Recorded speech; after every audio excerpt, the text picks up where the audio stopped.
So, ayan, mga ka-YouTubers ko dyan. So, eto na nga mga darlings yung resulta ng ginawa ko na pangpatay ng mga flies. So, eto, effective din siya. Tingnan nyo, ang daming namatay.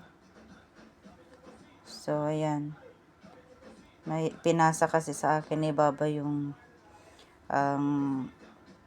ganito, pampatay daw sa mga flies. Kaya ayan ginawa ko. So ayan, effective naman oh. Tingnan niyo ang dami. 'Di ba? Ang dami. So totally still Fibaad. Still more flies here in the kitchen. So maybe tomorrow dead all. Sana lang kasi si Baba ayaw makakita ng mga ganito, lalo pag kumakain.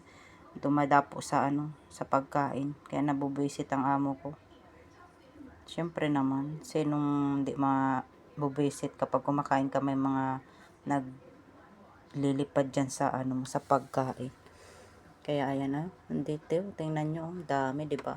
So, effective din naman. So, ang ginawa ko lang naman dito ay, ayan, apple lemon. So, ayan, may lemon din tayo. May, juice, yung matamis. Tapos, konting sabon. Little lang. Konti lang talaga. Tapos, tubig. Yun lang. Minix ko lahat dyan. So, ayan. Hinayaan ko lang dyan dito sa lagayan na ito. Kasi yung smell niya. So, ayun. Yung mga flies na yung smell niya. Kaya, ayan, pumupunta dito. Naaakit ba? Pero hindi nila alam na lason pala sa kanila yan. Ha! Kaya, ayan sila yun. Sorry, flies. Ang dami nyo. Bye.